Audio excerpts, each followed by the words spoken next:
At 19, Clara Whitfield had $7 in her coat pocket, a canvas duffel bag with a broken zipper, and nowhere left to sleep that night. She had aged out of the county foster system on a Tuesday in late October, walked out of the Harlan County Family Services office on Route 9 with a manila envelope of documents she barely understood and a bus voucher that expired in 48 hours. The caseworker had shaken her hand, a dry, practiced handshake like closing a file, and told her that resources were available if she knew where to look. Clara had nodded. She did not know where to look. For 6 weeks after that, she slept on a cot in the basement of a church in Colton, then in the back of a laundromat whose owner let her stay until he didn't, then in the waiting room of the Harlan Springs bus terminal until a night security guard told her she couldn't anymore. She ate peanut butter from a plastic jar with a plastic spoon. She wore the same 2 flannel shirts in rotation.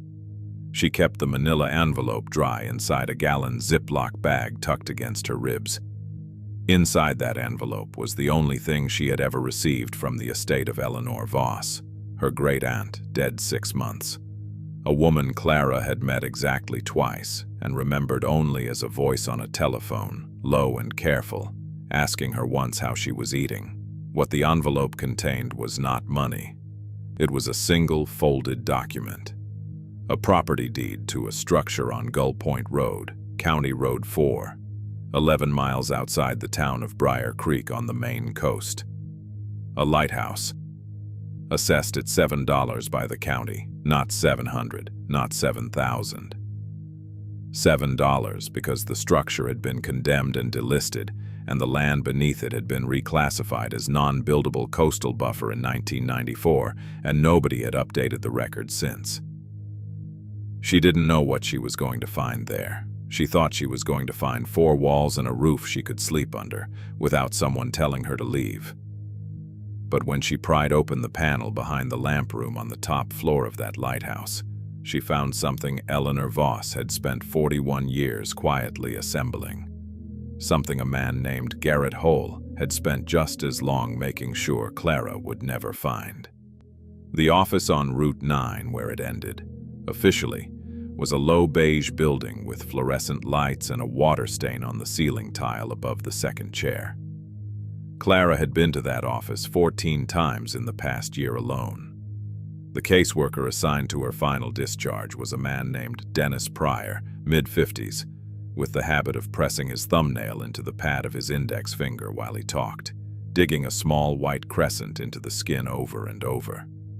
He wasn't unkind. He was tired. He set the manila envelope on the desk between them and explained in a level voice that the foster care agreement terminated at 18, but that her case had been extended for 1 additional year under a transitional services provision, and that extension was now completed. He said the word completed twice. He slid a 2-page brochure across the desk about housing assistance programs and a half-sheet about the county food bank. He said there was a property document included in the envelope that had been forwarded from the office of a paralegal named Sandra Meeks, who handled the Eleanor Voss estate out of Briar Creek, and that it appeared to transfer ownership of a parcel to Clara by name, though he advised her to seek legal counsel before assuming the document was actionable. "She left me something," Clara said. Dennis Pryor pressed his thumbnail into his finger. "A property deed. I'm not qualified to assess its value." "She never told me." He had no answer for that. Clara signed 3 forms. She accepted the manila envelope, the brochure, the half-sheet, the bus voucher. She shook his dry hand.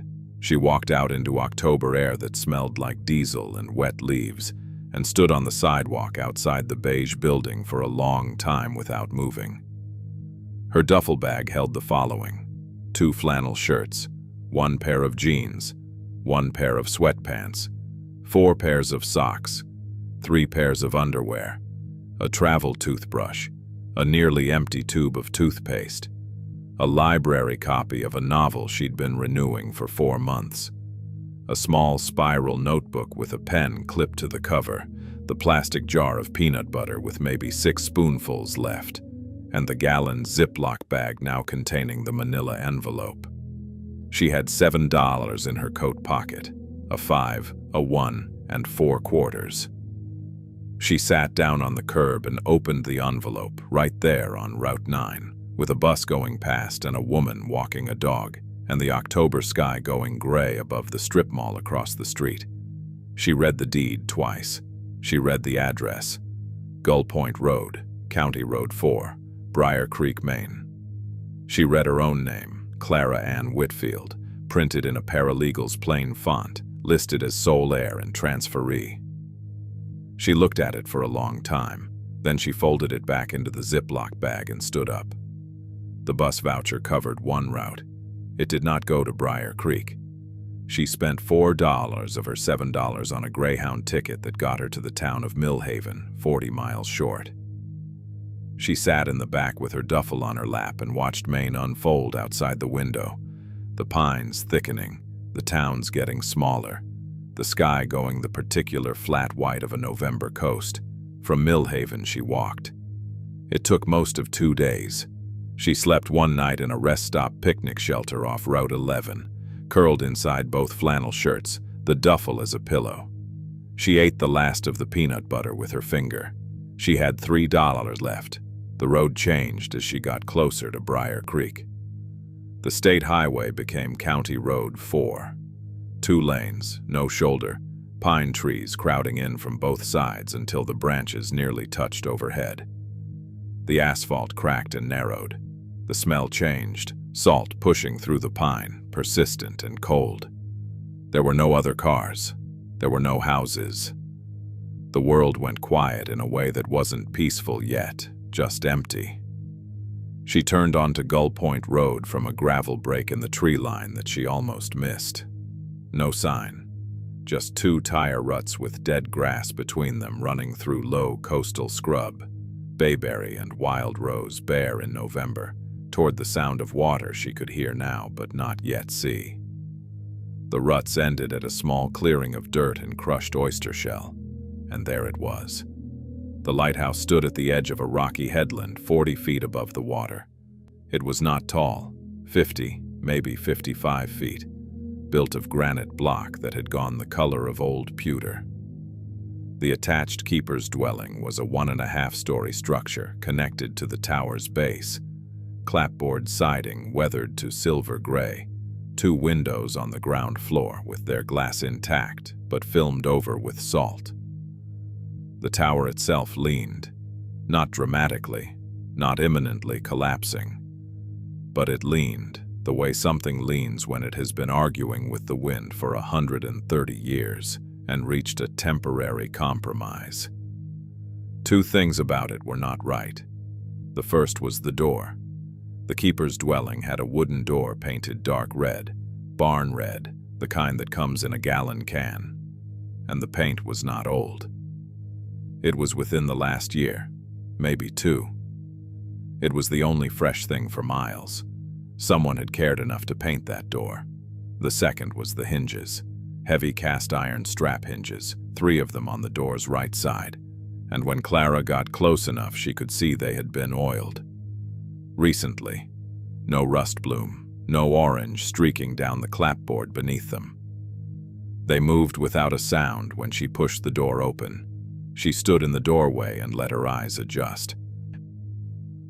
The keeper's dwelling had 2 rooms on the ground floor and a low-ceilinged sleeping loft above, accessible by a ship's ladder. Steep, nearly vertical, with round wooden rungs worn smooth in the middle from hands. The room smelled of granite and salt air, and something faintly underneath both of those things, something almost domestic. Cedar. As if someone had kept cedar blocks in a drawer for years. Clara went through every room slowly, her boots loud on the wide plank pine floor. The main room held a cast-iron wood stove, small, a Vogelzang model she recognized from the church basement, with a cracked fire brick in the firebox she could see by looking through the loading door. A wooden table, 2 chairs, a set of metal shelving along one wall, empty except for a coffee can with a few inches of kerosene in the bottom, and a box of strike-anywhere matches. On the floor beside the stove, a small stack of split hardwood, oak by the look of the grain, dry enough to have been there a season. The second room was a kitchen, a cast-iron hand pump at a deep soapstone sink. She worked the handle and got air, then a groan, then a thin stream of rust-colored water that cleared to clean after 20 seconds. A 2-burner propane camp stove on the counter, a small green tank beside it. She turned the valve. Gas came. She lit a burner with a match. It held a steady blue flame. She turned it off. She climbed the ship's ladder to the sleeping loft. A narrow iron bed frame, no mattress. A wool blanket folded on the floor at the foot of the frame, dark navy, heavy. She shook it out. No mold smell. It had been stored dry. She went back down. She found a jar of peanut butter under the soapstone sink, full, sealed, a brand she didn't recognize with a handwritten label on a piece of masking tape. For whoever needs it. She set it on the table. She found a sleeve of crackers in a tin behind the camp stove. She ate a peanut butter cracker standing at the kitchen counter, looking out the salt-filmed window at the gray sea below the headland. She ate 5 more.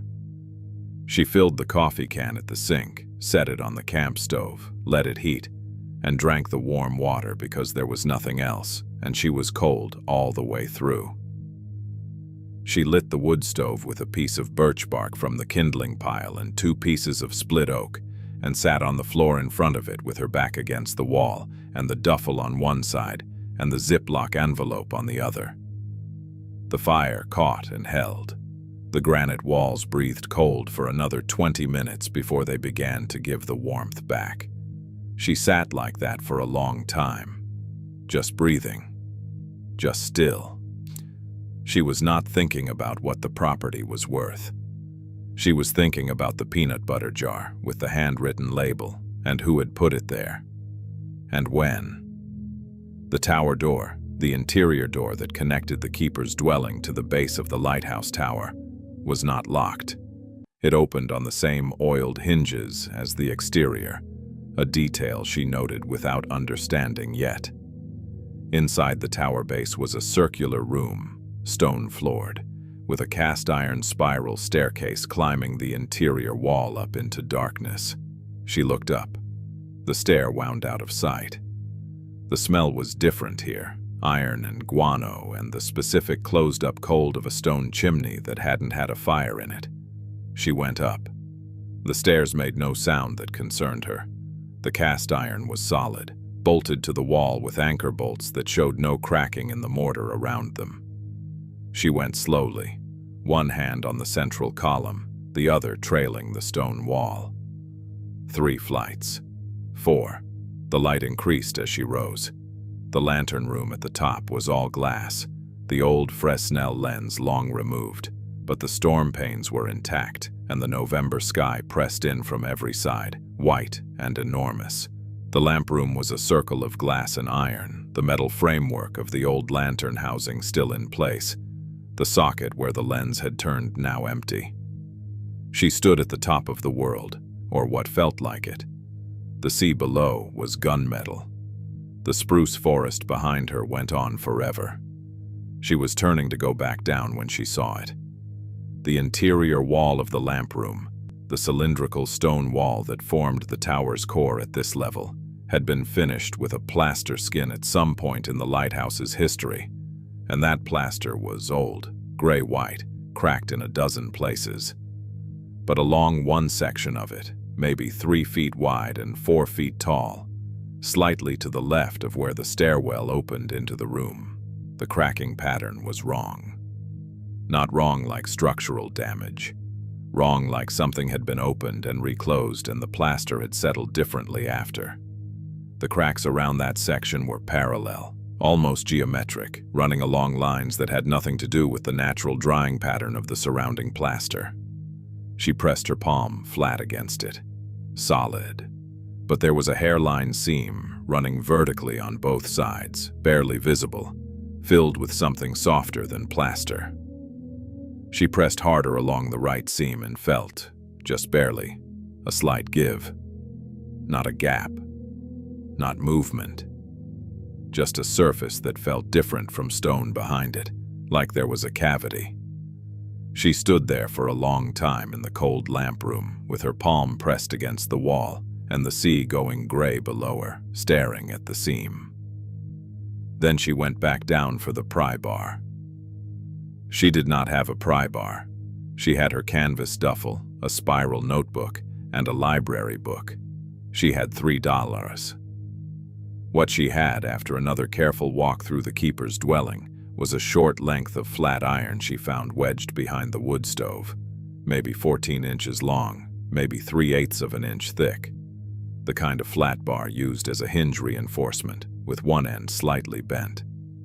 Not a real pry bar, close enough. She also found, in the back of the metal shelving in the main room, a claw hammer with a hickory handle, and a head so old it had the gray of wrought iron rather than modern steel. The head was tight on the handle. She tapped it on the floor to check. It didn't move. She went back up. She was careful. She did not want to damage anything she couldn't repair. She worked the flat bar into the right side seam first, just enough to confirm it was not plaster on solid stone. The bar went in a full 1/4 inch before resistance. She moved to the top seam. Same.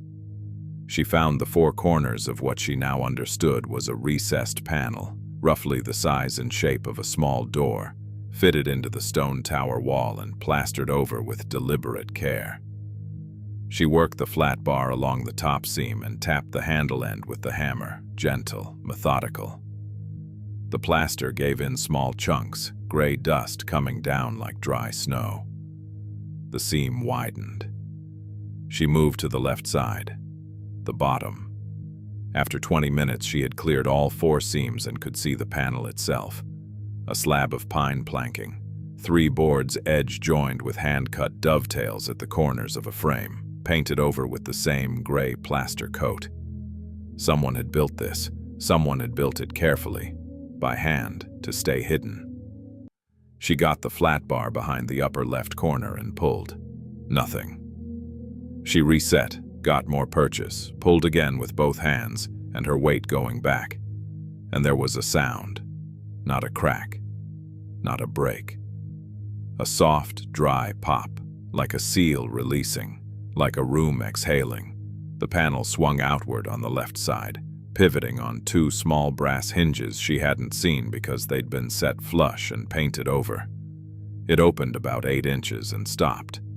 She got her fingers into the gap and pulled it the rest of the way. Inside the cavity was a space about 14 inches deep, 2 feet wide, and 3 feet tall. Carved into the stone, she thought at first. But no. Lined with boards, thin pine boards fitted snugly against the curved interior of the tower wall, dried to pale gold in the airless space. The cavity had been built to last, to stay dry, to keep. Inside it were 3 things. The first was a tin box, a rectangular biscuit tin, the old-fashioned kind with a hinged lid, painted with a faded blue pattern she couldn't quite make out in the dimming light. It was sealed around the lid with a strip of electrical tape that had dried to brittleness and came off in her hand. The second was a small brass key on a length of red kitchen twine, knotted to a cardboard tag. The tag read, Bank of Briar Creek, Box 118, Clara. The third was an envelope, plain white, business-sized, no stamp, no return address. On the front, in handwriting she had never seen but recognized as old, the particular slant of someone who had learned penmanship with a proper pen, all the letters connected and unhurried, were 4 words. For Clara. Read first. Her name in that handwriting, in that hidden room at the top of a condemned lighthouse on a Maine headland, and she had been sleeping on church cots and laundromat floors for 6 weeks. She sat down on the iron floor of the lamp room with her back against the stone wall and her knees up, and she held the envelope in both hands for what might have been 5 minutes or might have been longer. The November sky outside the glass had gone from white to the pale gray of old dishwater. She could hear the sea below. She could hear her own breath. She opened the envelope. Inside was a single sheet of paper, folded in thirds, written on both sides in the same unhurried hand. She unfolded it and read. November 3rd, 2001. My dear Clara. If you are reading this, then Sandra Meeks did what I asked and you found your way here, and I am glad of that even if I am not here to see it. I will not begin with apologies because apologies are for things done carelessly, and nothing I did regarding you was done without care, even the things that must have looked like abandonment from where you were standing. My name is Eleanor Voss. I was your grandmother, Ida's younger sister, which makes me your great-aunt. And I know that we have spoken only a few times and that you likely know very little about me. That is not an accident, and I will explain it properly in the longer letter you will find in the tin. This one is just to tell you that you are standing in something that belongs to you. The lighthouse was built in 1887. The Coast Guard decommissioned it in 1972, and the town of Briar Creek acquired it for back taxes in 1986. I bought it from the town in 1989 for $400, which they were glad to accept because they thought it was worthless, and so did everyone else. I did not think it was worthless. I thought it was the only piece of land in Harlan County that no developer could touch because the coastal buffer classification made it unbuildable and therefore undesirable to anyone who thought only in terms of what could be built on a thing. I have been adding to what is inside this lighthouse for 41 years. Not all of it is in this room. The key on the red string opens a safety deposit box at the bank of Briar Creek, and what is in that box will surprise you. Do not go to that bank until you have read the longer letter and understand why a man named Garrett Holt will try to stop you. You were not forgotten. You were being kept. There is firewood in the dwelling. There is food. Stay as long as you need to. This is yours. All my love always. Eleanor. Clara sat in the lamp room until the last gray light left the sky and the dark came in from every side. The sea moved below her. The cold pressed in through the glass. She pressed the letter flat against her chest with both hands and held it there. She did not cry. She sat very still and breathed and listened to the water and held the letter against her heart like it was a living thing she was trying to keep warm. She slept in the loft with Eleanor's letter folded inside the Ziploc bag against her ribs, and the navy wool blanket pulled up to her chin, and the wood stove ticking as it cooled below her. She did not sleep well, but she slept, which was more than she'd managed most nights in the past 6 weeks. At some point before dawn, she heard rain on the roof, a hard, driving coastal rain that came sideways off the water and hit the clapboard siding like thrown gravel. And she pulled the blanket tighter and did not move. The roof held. The walls held. The oiled hinges on the door below held the door shut against the wind. She woke at gray light with the tin box on the floor beside her and the brass key on its red string coiled on top of it. She had not opened the tin the night before. She had not been ready. She lay for a moment looking at it, then climbed down the ship's ladder and worked the pump handle at the soapstone sink until the water ran clear and washed her face and hands in the cold stream. She ate crackers and peanut butter standing at the kitchen window. The rain had stopped. The sea below the headland was the color of pewter, and a single herring gull hung motionless against the white sky, riding the updraft from the cliff face without moving its wings. She put the tin box in her duffel. She put the brass key on its red twine around her neck. She folded Eleanor's first letter back into the Ziploc bag and put that in her coat pocket. Then she walked the 2 rutted miles back to Gull Point Road and turned toward Briar Creek. The town of Briar Creek was smaller than she'd expected, even from a name that promised smallness. One main street, Harbor Street, running 4 blocks parallel to the water before it curved away and became County Road 4 again. A hardware store, a bait shop, A diner with a hand-painted sign reading Paulette's in blue letters above the door. A post office the size of a large closet. A laundromat. A small grocery with a hand-lettered special board in the window. The Bank of Briar Creek, a 2-story brick building on the corner of Harbor and Mill Street, its hours posted in the door, 9 to 3, Monday through Friday. It was Thursday. The bank was open. She walked past it. She did not go in yet. She needed to think, and she was cold, and she had Eleanor's warning in her pocket. Do not go to that bank until you have read the longer letter. And the longer letter was in the tin box in her duffel, and she hadn't read it yet because she hadn't been ready. And she still wasn't sure she was ready. But she was cold, and she needed to sit somewhere warm that wasn't an empty lighthouse. She pushed open the door to Paulette's. The diner was not large. 6 booths along the window wall, 4 tables in the middle, a counter with 8 stools running the length of the back. It smelled of coffee and bacon grease and dish soap and the particular warm dampness of a kitchen that had been running since 5 in the morning. A few of the tables were occupied. 2 men in canvas work jackets at a window booth, a woman reading a newspaper at the counter, an older man alone at the last stool with a coffee mug and nothing else, staring at the wall. Clara took the booth nearest the door. She set her duffel on the seat beside her. A woman came out of the kitchen wiping her hands on a dish towel tucked in her apron strings. She was in her mid-60s, heavy-set, with gray hair cut short and practical, and a face that had done a lot of weather. She moved with the efficiency of someone who had been working in that kitchen so long that every step was automatic. She looked at Clara with an expression that was not unfriendly, but was not warm either. More like assessment, the way you might look at a foundation before deciding whether to build on it. She set a mug on the table and filled it from the coffee pot in her hand without asking. "Menus on the board," she said, nodding toward a chalkboard above the counter. "Thank you," Clara said. "I just need to sit for a minute if that's okay." The woman looked at her. The duffel bag, the state of her coat, the mud on her boots from the Gull Point road ruts. She looked at Clara's face last. "Sit as long as you need," she said. She refilled the mug even though Clara hadn't touched it yet. "Eggs are $3.50. Toast comes with." "I only have $3, Clara said. She said it flat, without embarrassment, the way you state a fact about the weather. The woman set the coffee pot down on the edge of the table.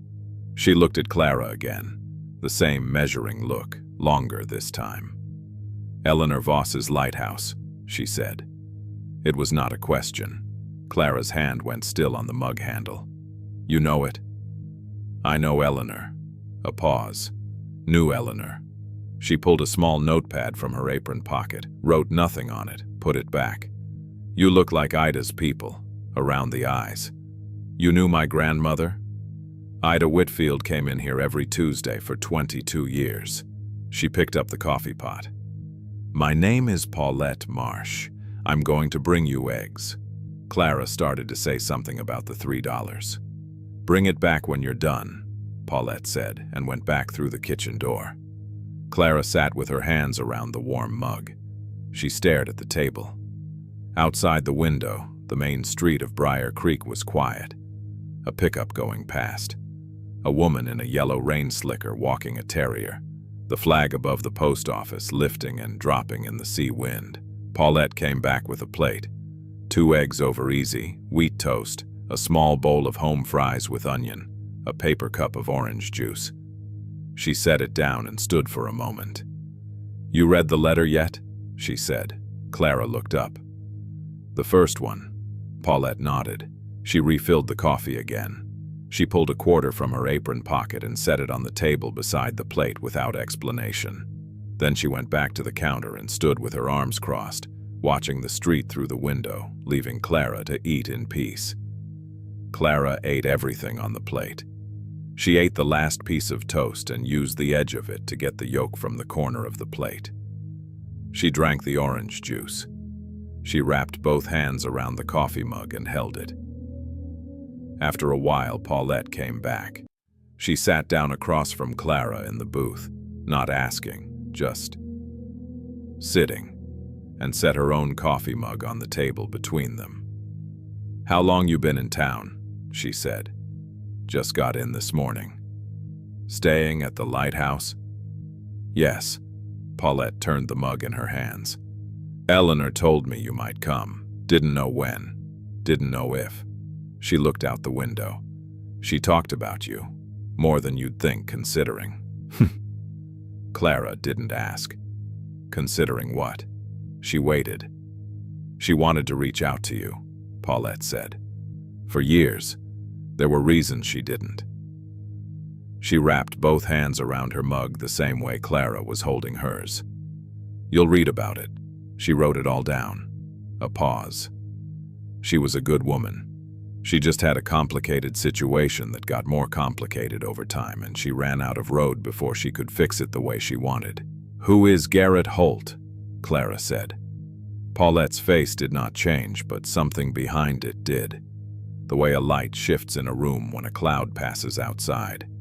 She was quiet for a moment. "He's the reason Eleanor hid everything the way she did," she said.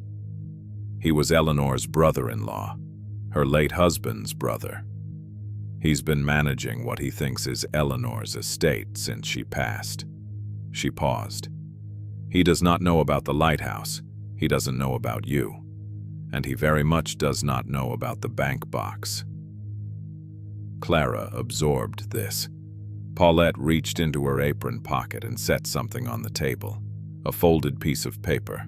"Eleanor left this with me 2 years ago. She said if someone matching your description ever came into my diner asking about the Lighthouse, I should give it to them." Clara unfolded it.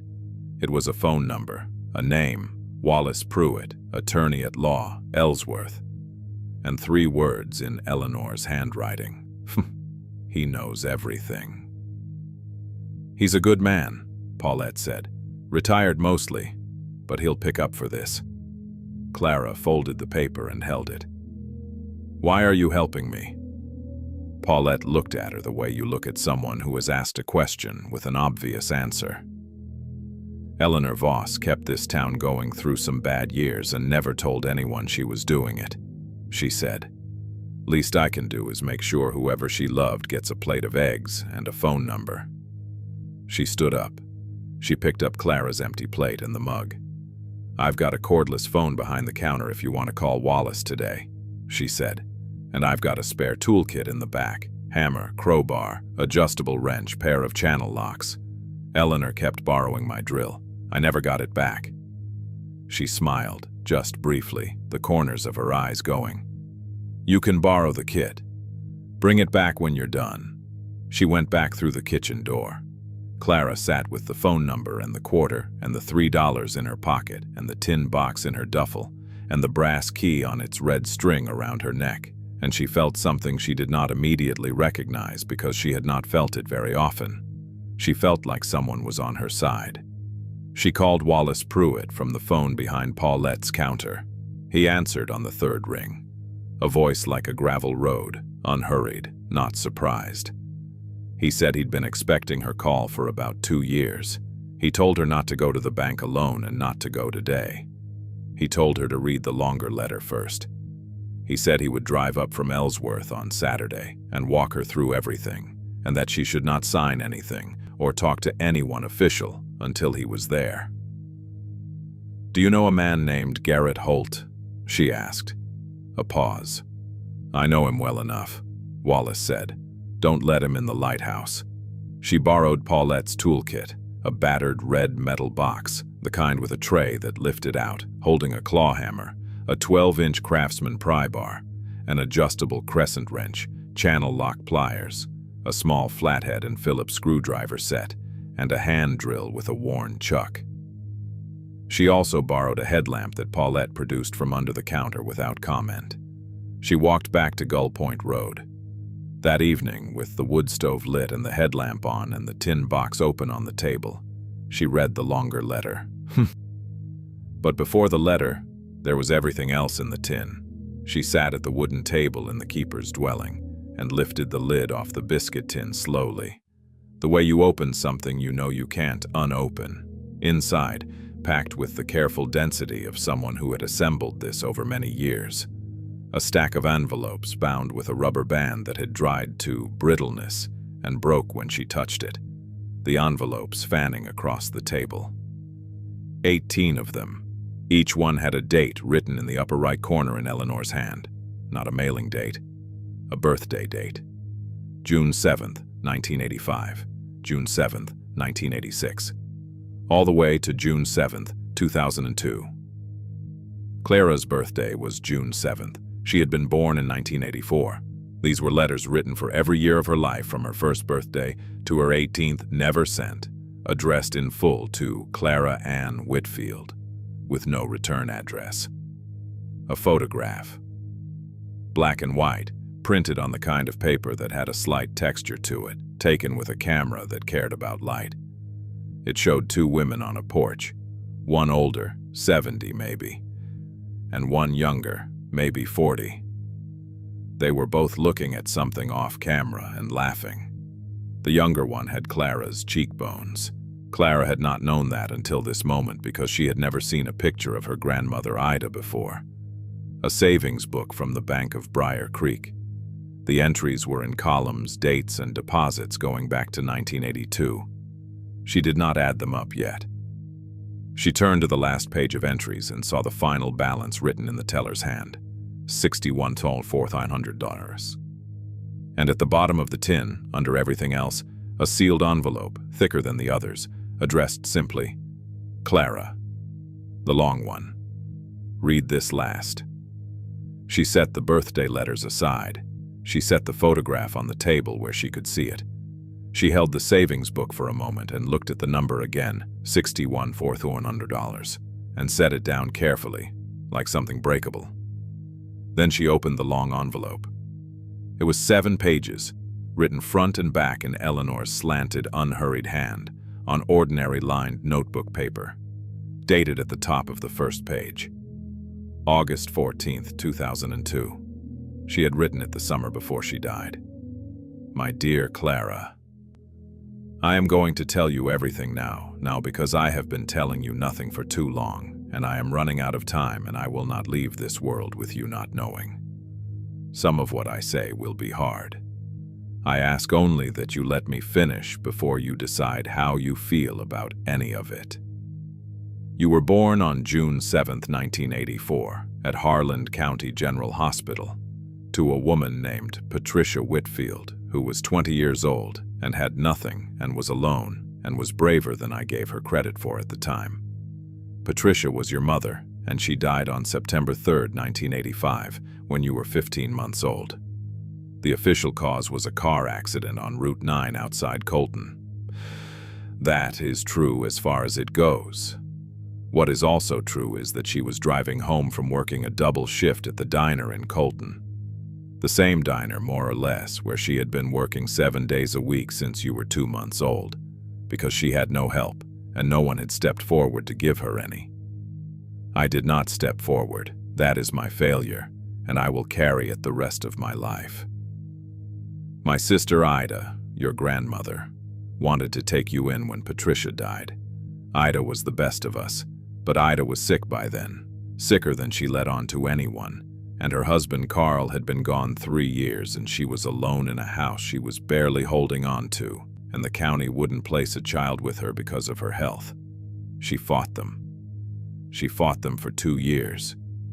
She lost. By then you were in the system, and the system had moved you, and we lost track of the paperwork in the way that those things get lost, and Ida got sicker, and then Ida died in 1991, and I was the only one left. I should have come for you then. I have no excuse for why I did not come for you immediately in 1991, except that I was a coward, and I was dealing with something that had me backed into a corner, and I convinced myself that I was doing the right thing by building something for you instead of coming to get you, and that was wrong of me. And I know it was wrong, and I am sorry for it in the way that you can only be sorry for something when it is too late to undo. The thing that had me backed into a corner was a man named Garrett Holt. My husband, your great-uncle by marriage, was a man named Raymond Voss. Raymond died in March of 1988 of a heart attack at 63 years old. We had been married 29 years. Raymond was a good man, but he was not a careful man with money, and when he died I discovered that his brother Garrett, who had been handling Raymond's business affairs for the last decade, had moved nearly everything into accounts and structures that left Raymond's estate, and by extension, me, with very little. Not nothing, but very little. Garrett Holt is not a criminal in the technical sense. He is a man who understands the space between what is legal and what is right, and he has lived in that space his entire adult life. When Raymond died, Garrett offered to continue managing my finances. I declined. He did not take that well. He began a campaign, which is the only word for it, of legal pressure and insinuation and the sort of social maneuvering that men like him are very good at, designed to make me feel that I had no solid ground left to stand on. He did not know about the Lighthouse. I bought it quietly, through a name he didn't know, in a county he didn't pay attention to, for $400, and I began to put things there. Not just money, not just papers. The handcrafted furniture you will find behind the door I am going to tell you about. The savings account I built one deposit at a time over 20 years. The letters I wrote you every birthday and could not send because I was afraid that if Garrett knew about you, he would find a way to use you as leverage. He has challenged my estate once already in 2000 through a lawyer named Dean. Sandra Meeks, who helped me write my will, knows how to handle him.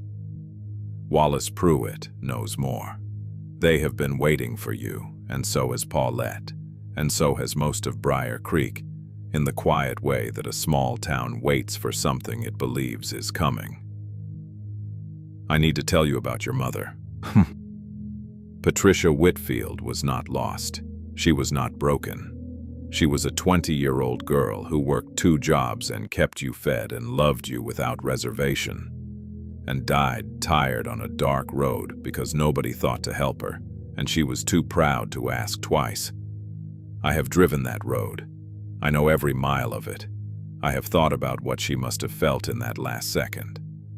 Not fear, I don't think. She was past fear by then. She was just tired. You look like her. I have seen you once, from a distance, outside the Harlan County Family Services office on Route 9, on a day 3 years ago when I drove down to see if you were all right. You didn't see me. You were sitting on the front steps eating a sandwich and reading a paperback book. You were thin and your coat was too light for the weather, but you were reading with the kind of attention that means you're okay. That means you're still in there.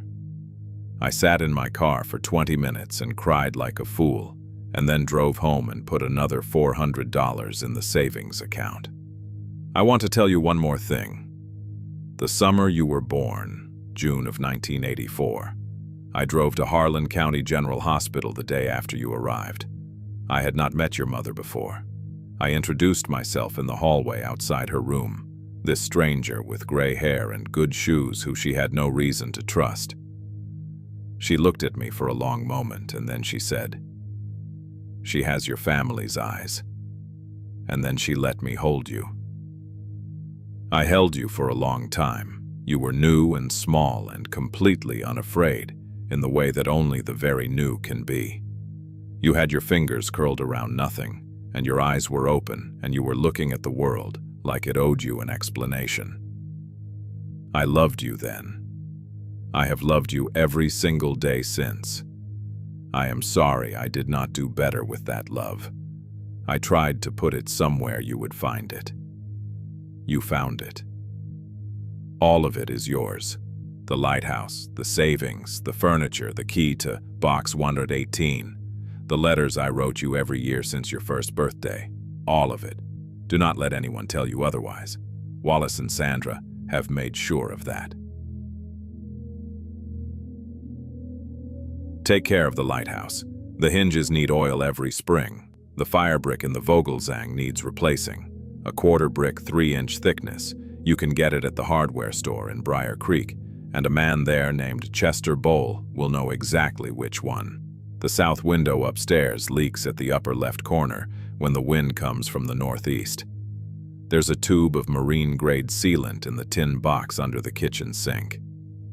I loved you every single day. Eleanor Voss. August 14, 2002. Briar Creek, Maine. Clara read the letter, sitting at the wooden table in the keeper's dwelling with the headlamp and the wood stove and the photograph of Ida and the younger woman propped against the coffee can where she could see it. She read it once through quickly, then again slowly, stopping on the paragraphs about her mother. She read those paragraphs 3 times.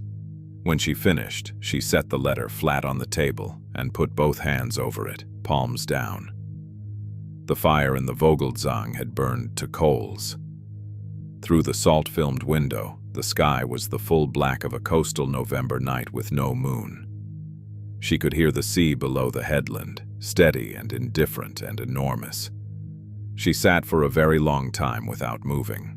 The coals ticked. The sea moved. The lighthouse held still around her. She picked up the photograph of Ida and the woman on the porch and held it up to the headlamp. The younger woman, Ida at 40, she thought, was laughing at something off to the left. Her cheekbones caught the light. Clara raised her free hand and pressed 2 fingers against her own cheekbone in the dark. She set the photograph down. She turned off the headlamp and sat in the dark with the fire going to ash and the 7 pages of Eleanor's letter under her palms and the brass key around her neck and the sea outside. Steady, going on and on, the way it had been going before anyone who had ever loved her was born and would go on after she was gone. And somehow, that was not frightening. Somehow, that was the most comforting thing she had felt in years. She climbed the ship's ladder with the letter tucked inside her flannel shirt and lay down on the iron bed frame under the navy wool blanket and slept with one hand pressed flat against the pages through the fabric. Outside, the wind moved through the bayberry and the wild rose and the dark spruce, and the lighthouse held its ground on the headland the way it had been holding it for 130 years. And there was nothing coming up Gull Point Road that night except the fog. If you've made it this far into Clara's story, hit subscribe, because what happens next is the part I've been waiting to tell you. He arrived on Friday afternoon, the day before Wallace Pruitt was due from Ellsworth. Clara heard a car on the Gull Point Road ruts before she saw it. A sound too smooth for the road, tires too wide for the ruts, an engine too quiet for a work truck. She was on the lighthouse headland with Paulette's pry bar and the hand drill, working on the south window's upper left corner with Eleanor's tube of marine-grade sealant, when the car came into the clearing. It was a dark blue Volvo, late model, clean. It parked on the oyster shell, and a man got out. He was 60, maybe 62, with the kind of careful fitness that comes not from physical work, but from deliberate maintenance. A man who used a gym and thought about it. He wore a charcoal sport coat over a dark turtleneck and leather dress shoes that were immediately wrong for the oyster shell and the November mud. His hair was silver and groomed. He carried a leather portfolio under one arm and walked toward her with the ease of a man who had practiced being easy. He stopped at a comfortable distance and smiled at her. "Clara Whitfield?" he said. "Who are you?" she said. He reached into the portfolio and produced a business card, holding it out between 2 fingers, the way you offer something you know will be accepted. She did not take it. He looked at the card, then set it on the windowsill beside the sealant tube. "Garrett Holt," he said. "I was your great-aunt Eleanor's brother-in-law. I've been managing her estate matters since she passed. I've been trying to locate you." "Through Sandra Meeks?" Clara said. Something moved behind his eyes, just briefly. "Sandra was handling some documents, yes. I understand you received a deed to this property." "I received Eleanor's property," Clara said, as she intended. He nodded slowly, as if this were reasonable, as if he were giving her position its due. That's what I'd like to talk about, actually. There are some questions about the estate filing, some procedural matters that my attorney has identified. Nothing adversarial. I just want to make sure everything is handled correctly. He opened the portfolio. He produced a single page and held it out to her. She did not take it. "I'm not reviewing documents without my attorney present," she said. He lowered the page. He smiled again. Of course, that's very sensible." He tucked the page back into the portfolio. He looked at the lighthouse, taking it in from the base to the top of the tower, with the assessing gaze of someone calculating load-bearing capacity in dollar terms. "It's a remarkable structure. Tragic that it's been left like this." He looked back at her. "I've been in conversation with a development group out of Portland. They do coastal restoration projects, adaptive reuse. They've expressed interest in this parcel." "It's a protected coastal buffer," Clara said. "Non-buildable." He tilted his head slightly. "Classifications change," he said. "There are zoning conversations happening at the county level that might affect how that parcel is described. It would be worth understanding your position before those conversations conclude." He clicked the portfolio closed. "I'll leave my card," he said, nodding toward the windowsill. "I hope we can handle this amicably. I think we both want what's best for Eleanor's memory." He walked back to the Volvo. He drove back down the ruts without hurrying, the tires finding the best line through the mud with the precision of a car that had good sensors and paid attention to the ground. Clara stood on the headland and watched until the sound of the engine faded into the spruce. She picked up the business card. Garrett Holt, a Portland address, a number. She turned it over. Nothing on the back. She held it for a moment, then pressed it flat between her palms. She looked out at the sea, which was the same pewter gray it had been every day since she arrived, steady and unbothered.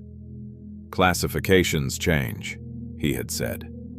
She looked at the lighthouse behind her, the gray granite, the red door, the oiled hinges, the lamp room at the top where she had found the panel. The panel she had opened with a bent piece of flat iron and a wrought iron hammer and 20 minutes of careful work. She was not going to let him in the lighthouse. She set the business card on the windowsill and finished sealing the upper left corner of the south window with the marine-grade sealant, working it in carefully with a putty knife, smoothing the bead. Then she went inside, lit the wood stove, and sat at the table with Eleanor's 7 pages and read them again. And when she got to the part about her mother driving home tired on a dark road with nobody to help her, she pressed her knuckle hard against her upper lip and stared at the wall for a long time. She had $3 in her coat pocket, and a brass key around her neck, and a lighthouse around her, and a man in a clean Volvo had told her that classifications change. She thought about Eleanor putting $400 in a savings account the afternoon she drove home from watching Clara eat a sandwich on the steps of a county office building 3 years ago. She thought about the peanut butter jar with the handwritten label, "For whoever needs it." She thought about what it meant to build something for 41 years in a place nobody would think to look. She was not going anywhere. The formal letter arrived on Monday morning, slid under the keeper's dwelling door sometime before Clara woke. She found it when she climbed down the ship's ladder at first light, her boot coming down on the envelope before she saw it, the paper crinkling under her heel. She picked it up. It was from a law firm in Portland, Dean, Stills and Morrow, the same name Eleanor had mentioned in the long letter. The envelope was heavy bond paper, cream-colored, with a printed return address and a postage meter date of the previous Friday. Someone had driven it up and hand-delivered it rather than wait for the rural mail. She opened it at the table with a cup of water heating on the camp stove. The letter was 3 pages of dense legal language that she read twice, slowly, translating as she went. The substance of it was this: Garrett Holt, acting through his attorneys, was filing a motion to contest the transfer of the Gull Point Road property on the grounds that Eleanor Voss had been of diminished mental capacity at the time of the deed transfer, and that the property therefore remained part of the disputed Voss estate, which Garrett claimed partial interest in through his late brother Raymond's will. The motion cited a medical record from 2001. One record, a single office visit, in which Eleanor's physician had noted mild memory concerns during a routine checkup.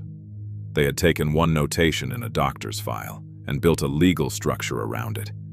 There was a hearing date at the bottom of the third page, December 14th. The Harland County Courthouse, Colton.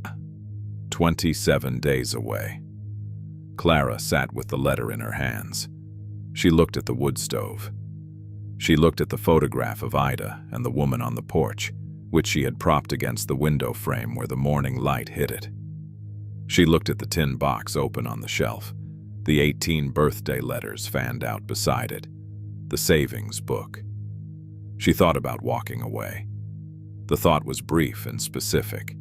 She could put the birthday letters back in the tin, put the tin in her duffel, put the brass key in her pocket, and walk back down Gull Point Road and get on a bus going anywhere.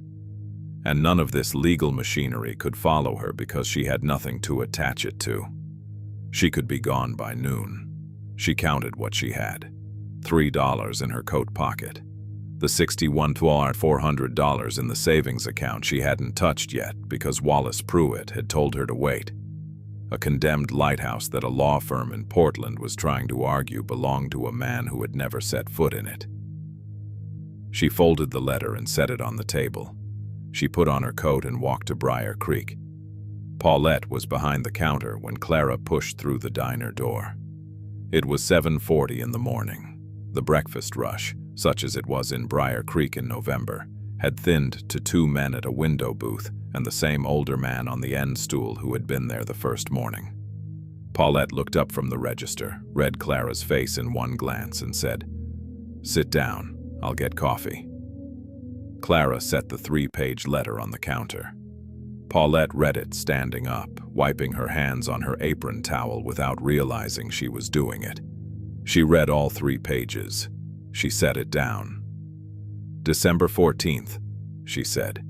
27 days, Clara said. Paulette looked at the wall above the coffee station for a moment. Then she picked up the cordless phone from under the counter and dialed a number from memory. "Chester," she said when it picked up.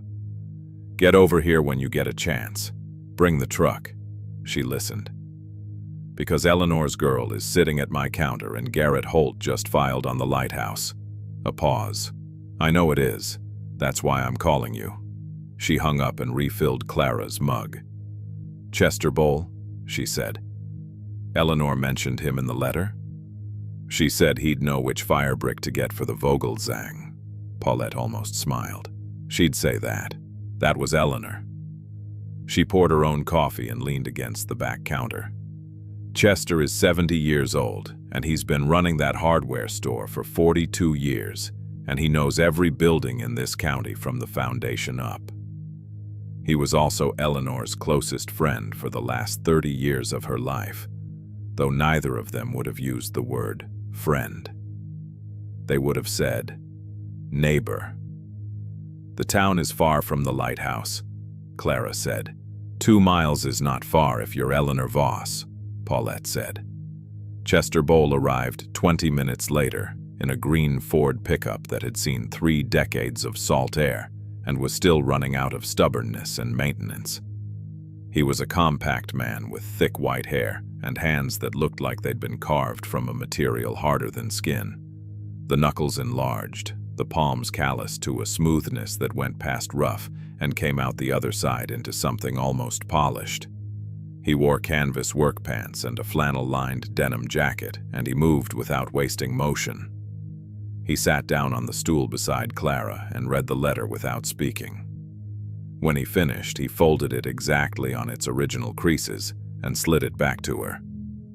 "Diminished capacity," he said. Eleanor Voss could still do long division in her head the week before she died. He picked up the coffee Paulette had set in front of him.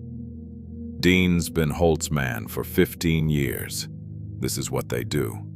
They file, and they wait, and they hope you don't have the money or the stomach to fight it. "I have Wallace Pruitt," Clara said.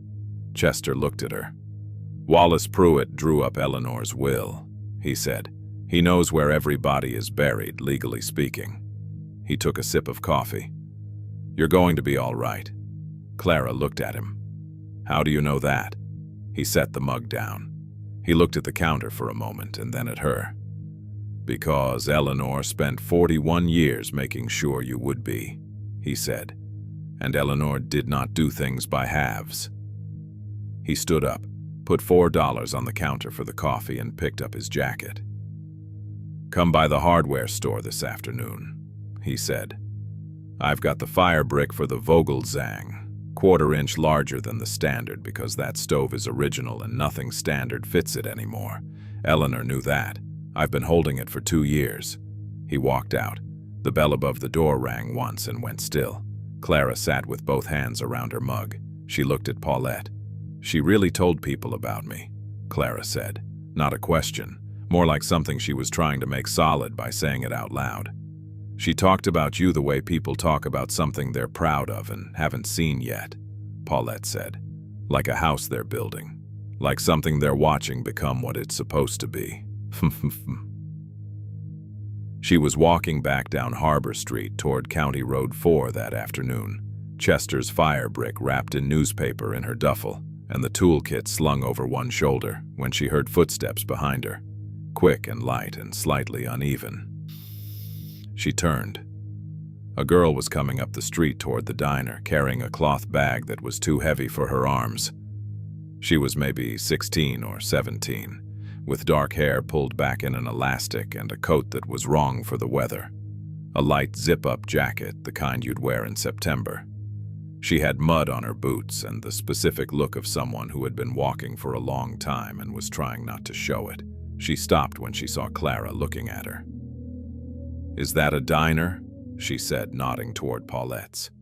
"Yes," Clara said. The girl looked at it, then at her shoes. "I don't have any money."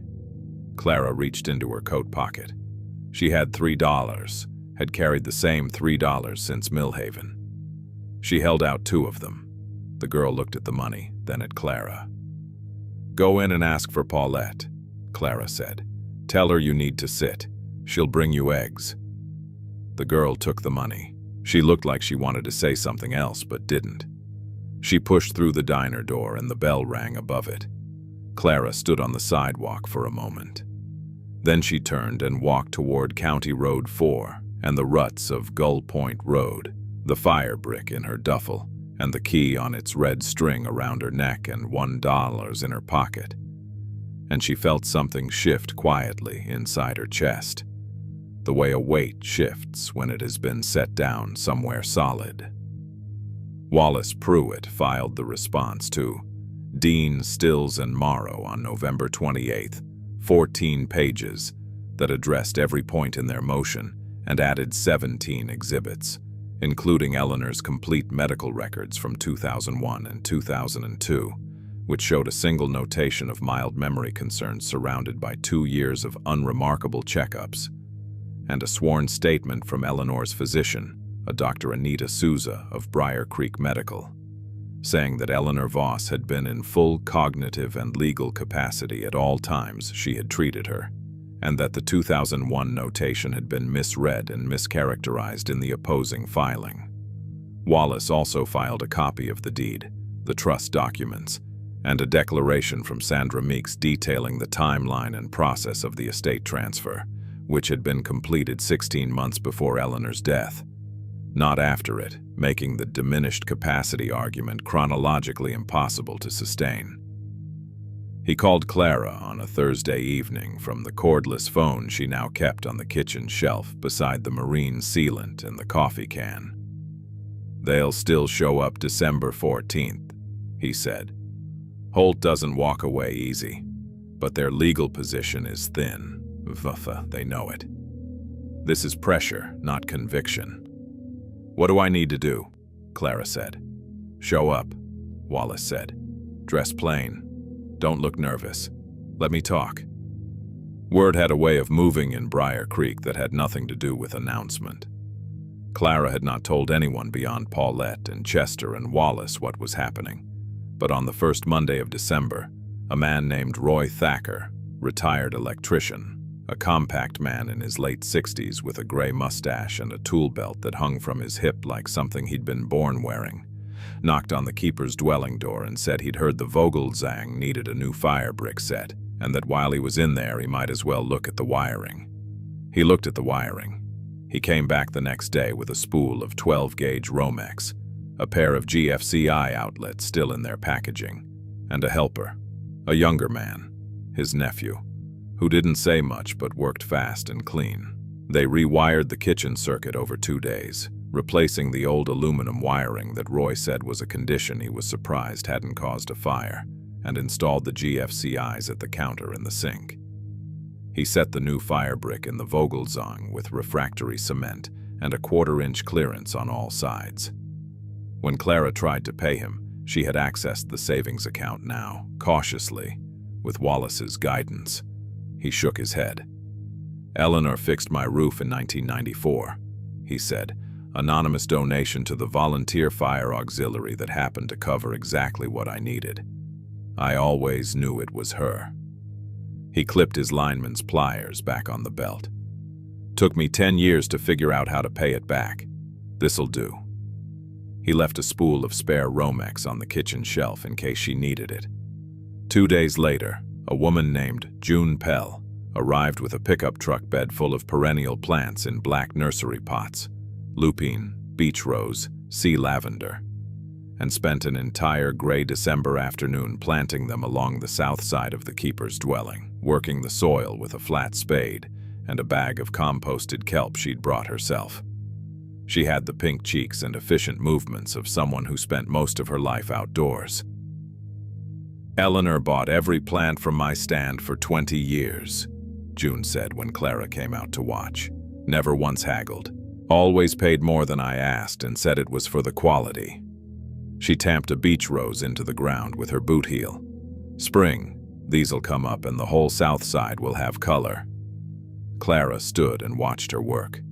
The firewood came on a Wednesday, a full cord, split and stacked, delivered by a man named Donald Fry, who ran the card-playing group that had met in the Briar Creek Grange Hall every Thursday night for 30 years. He drove up in a flatbed and unloaded it with his son using a log hook and a tarp, stacking it under the lean-to on the east side of the keeper's dwelling that Clara hadn't known the purpose of until now. "Eleanor played cards every Thursday," Donald said. "Terrible at cards. She knew it and she came anyway, and she always brought something. Cake, or a jar of something, or once a whole smoked fish." He drove a wedge into the last piece with a splitting maul and it fell clean. "One winter my furnace quit and I had 3 kids in the house. The parts I needed showed up on my porch." No note. He set the halves on the stack.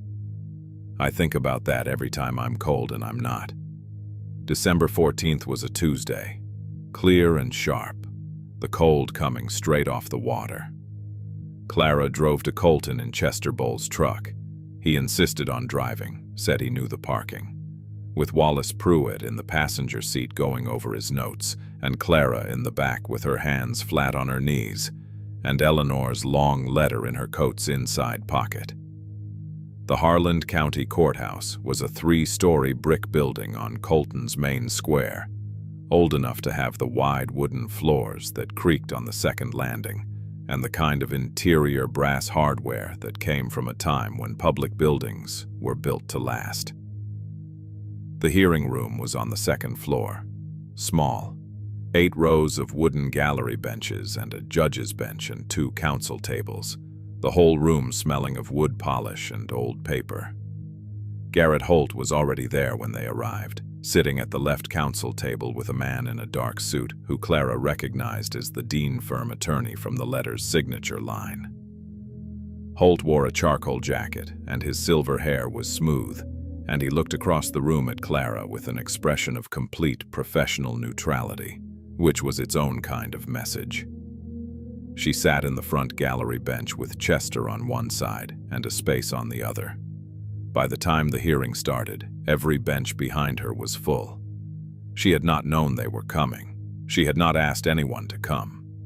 But Paulette was there, 3 rows back, in a dark coat Clara had never seen her wear before. Roy Thacker was there with his nephew, June Pell, Donald Fry. The older man from the end stool at the diner, whose name she had learned by now was Martin Greaves, a retired postmaster who had apparently known Eleanor for 50 years. Sandra Meeks, the paralegal, had driven up from wherever she lived and was sitting in the second row with a folder on her lap. There were others she didn't know by name, faces she recognized from Harbor Street, from the grocery, from passing cars on County Road 4. She did not look back at them. She faced forward. She pressed her knuckles against her upper lip for a moment, then put her hands back flat on her knees. The judge was a woman in her late 50s named the Honorable Frances Dowd, with reading glasses and a precise, impatient manner that suggested she had seen many cases and had limited tolerance for ones brought on thin grounds.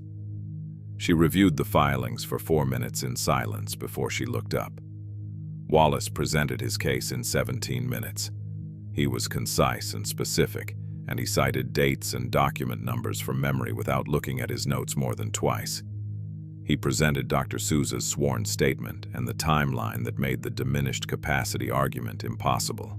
He presented the deed, the trust transfer, the savings account documentation, the safety deposit box contents, which included, among other items, additional trust documents, 30 years of correspondence between Eleanor and Sandra Meeks about the estate planning, and a sealed letter from Eleanor addressed to the court, which Wallace read aloud in a level voice. Eleanor's letter to the court was 2 paragraphs. She had written it in 2001, the same year as the medical visit Dean had cited. It was clear and precise and detailed, and it ended with, "I am of full and sound mind. I know exactly what I am doing and why. I have been doing it for a long time." When Dean presented his case, he spoke for 11 minutes and sounded, by the end, like a man defending a position he had already privately conceded. Then Paulette Marsh stood up. She didn't ask to speak. She stood up from the 3rd row, and the judge looked at her and said, "Ma'am, this is not a—" "Your Honor," Paulette said, in the voice she used when the morning rush got backed up and she needed everyone to pay attention. "I have known Eleanor Voss for 35 years. I have also known Garrett Holt for 15, which is 15 years longer than I'd have liked. And I have one thing to say that I don't think is in any of those documents." Judge Dowd looked at her for a moment. "Go ahead." "Eleanor Voss spent 4 decades helping people in this county and in this town without telling a soul she was doing it," Paulette said. "Anonymous donations, anonymous repairs, anonymous groceries left on porches during bad winters. She did it because she believed in something, and because she had someone she was building toward." She paused. "Every person in this room is here because they know what Eleanor was. Every person in this room would like the court to understand that the woman whose memory this man," she did not look at Holt, "is attempting to use as a legal instrument was one of the most deliberate and clear-minded people any of us has ever known." She sat down. The room was quiet, a quiet that had weight to it. Judge Dowd looked at her papers for a long moment. She looked at Holt's attorney. She looked at Wallace. "I'm going to be direct," she said.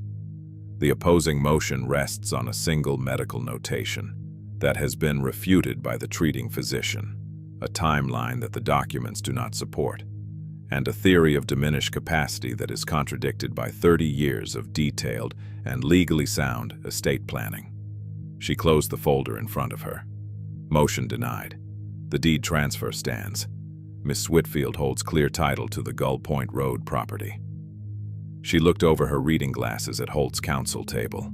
"I would encourage your client to consider carefully whether further filings in this matter represent a productive use of the court's time," she said. Then she stood, and that was that. Clara sat still for a moment after the gavel came down. She felt Chester's hand pat once on the back of her hand. Just once. Brief. And then he stood up, and she stood up beside him.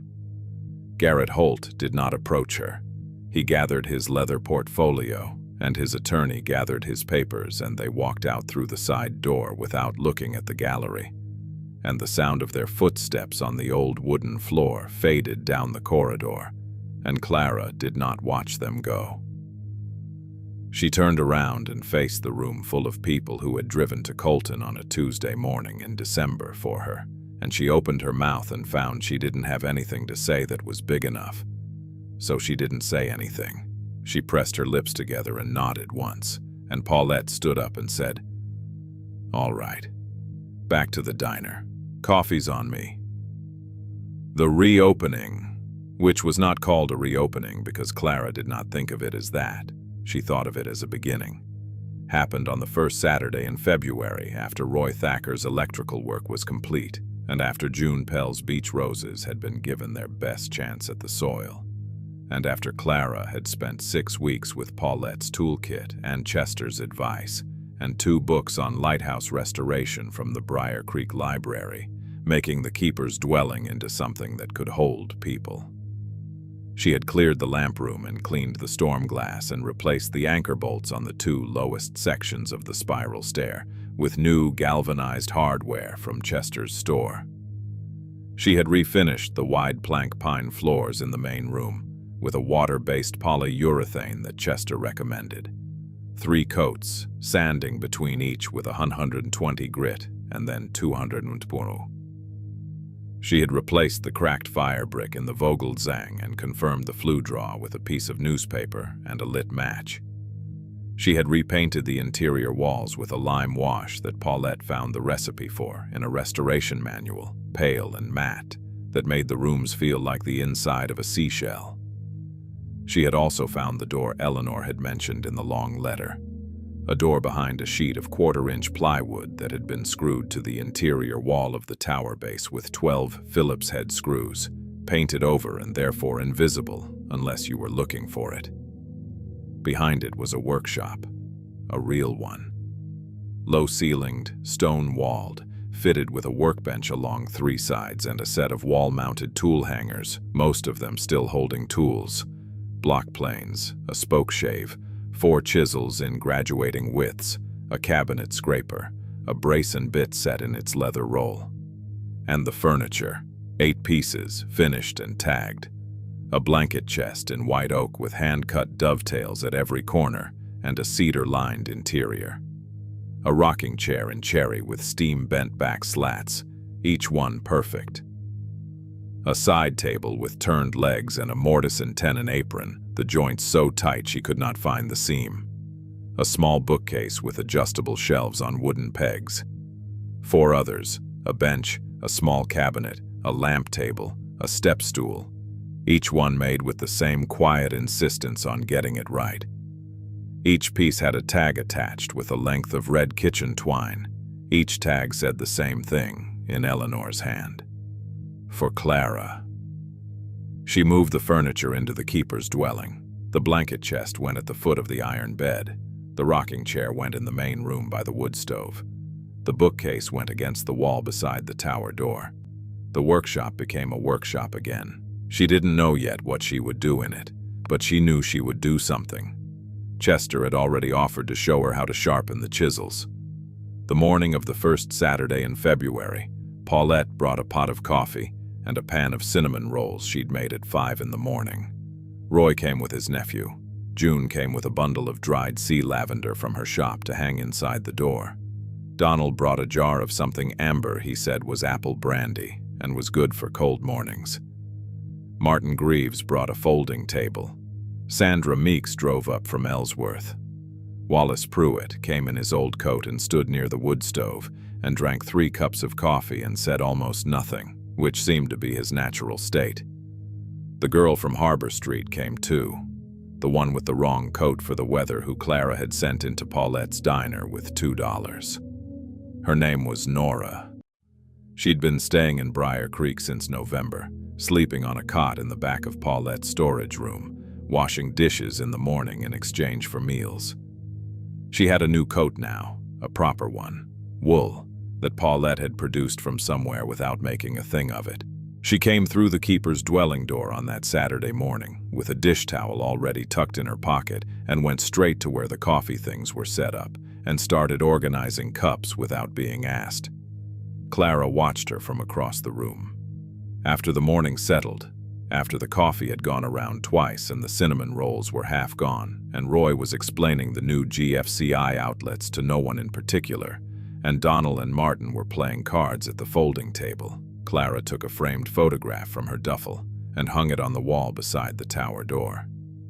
It was the black and white photograph from the tin box. Ida and the younger woman on the porch, both of them laughing at something off to the left. Ida with Clara's cheekbones, the younger woman who Clara still didn't know the name of, but who she thought might be Eleanor herself, 40 years ago, before the gray hair and the careful handwriting and the 41 years of quiet assembly. She hung it with a single finishing nail, level, at eye height. She stepped back and looked at it. Chester came and stood beside her and looked at it too. "That's Ida on the left," he said. "Eleanor on the right. Taken the summer of 1962, I think. Eleanor's porch on the north side of town. They were laughing at a gull that had stolen a piece of bread off the railing." Clara looked at Eleanor in the photograph. 40 years old, laughing.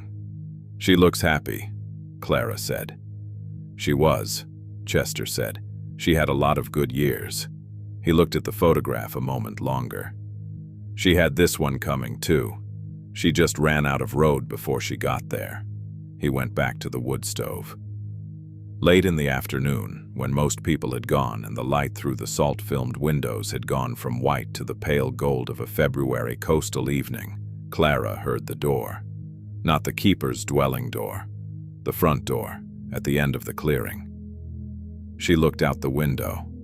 A young man, maybe 20, standing at the edge of the oyster shell clearing with a backpack on one shoulder that was too light for the weather. He was looking at the lighthouse the way people look at something they have been walking toward for a long time and are not sure they have the right place. He had the careful stillness of someone who had learned not to assume welcome. Clara opened the keeper's dwelling door. He looked at her across the clearing. "Is this?" he started. "I saw the lights. I've been walking since Millhaven." He stopped. He looked at his boots. "I don't have anywhere." Clara looked at him for a moment. She thought about a county bus voucher and a dry handshake and a beige building on Route 9 and the particular quality of the November sky the day she had walked out of that building with $7 and a Ziploc bag against her ribs. "Come in," she said. "There's coffee."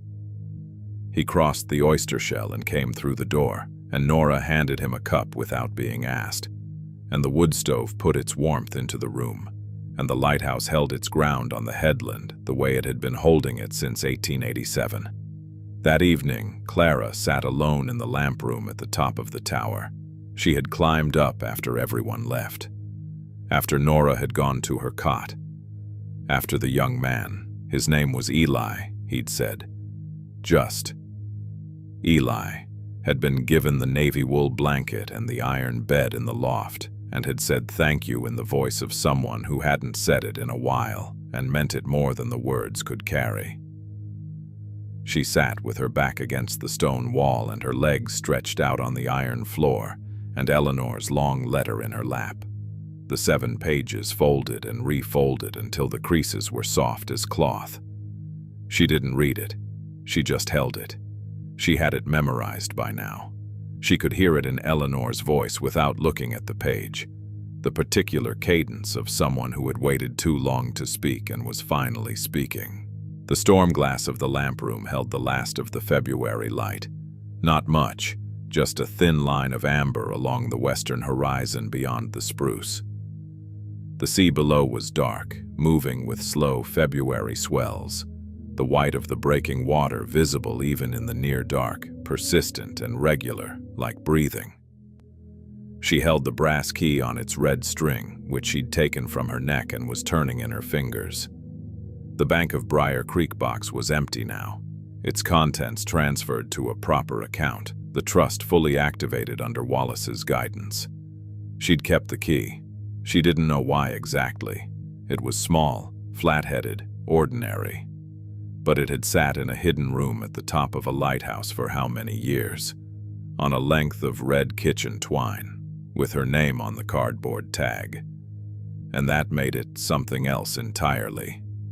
She set it on the iron floor beside her, next to Eleanor's letter. She looked at the empty socket where the Fresnel lens had turned for 80 years before the Coast Guard took it away in 1972. Just a ring of iron now, in the middle of the room, with nothing to hold. She thought that was something you could fix if you wanted to. You could put something back in it. A light didn't have to guide ships. It could just be a light. The amber line on the western horizon thinned to nothing. The dark came in from the sea. She thought about Eleanor driving to Harlan County 3 years ago and sitting in her car outside the county building and watching Clara eat a sandwich on the steps. She thought about Eleanor driving home and putting $400 more in an account she'd been building since 1982. She thought about the 18 birthday letters she'd never sent, each one dated on the right day, each one addressed in full, none of them mailed. She thought about what it meant to love someone that carefully and that long and that quietly, with no expectation of anything coming back. She thought about Eli downstairs with the navy blanket, about Nora organizing coffee cups, about Roy Thacker's Romex on the kitchen shelf, about June Pell's beach roses that would come up in April along the south wall, color against the gray granite. She thought about her mother driving home tired on a dark road, and how that was a thing that had already happened and could not be undone, and how the only answer to an undoable thing was to do the doable ones with enough care to matter. The lighthouse was not a metaphor. It was granite and cast iron and pine and hand-cut dovetail joints, and a Vogelzang stove with a new fire brick and GFCI outlets, and marine-grade sealant on the upper left corner of the south window. It was a specific place on a specific headland on County Road 4 outside Briar Creek, Maine, and it had been waiting for her. She picked up the brass key. She picked up Eleanor's letter. She sat for a little longer in the dark lamp room with the sea moving below and the spruce standing black against the last of the sky and the warm light from the keeper's dwelling windows throwing a yellow rectangle onto the oyster shell clearing below, and she thought, you don't inherit a place. You inherit the choice to stay in it and make it mean something. She set the key on the wide stone sill of the lamp room where the old Fresnel lens had once turned its face to the sea. She set Eleanor's letter beside it, folded and soft. She looked at them sitting there. A small brass key on a length of red kitchen twine and 7 pages of an old woman's careful handwriting. And they looked back at her the way objects look when they have arrived where they belong. She stayed until the cold got into her hands. Then she climbed back down the iron stairs, slow and steady, one hand on the central column, toward the warmth below. The porch light caught the brass of the door hinges, freshly oiled, silent, holding the door closed against the sea wind. The bell above the inside door was still. In the kitchen, through the window, a lamp burned on the soapstone counter, its warm circle falling on the Romex and the sealant and the coffee can, and the photograph of 2 women laughing on a porch in 1962. Somewhere in the building, a page turned.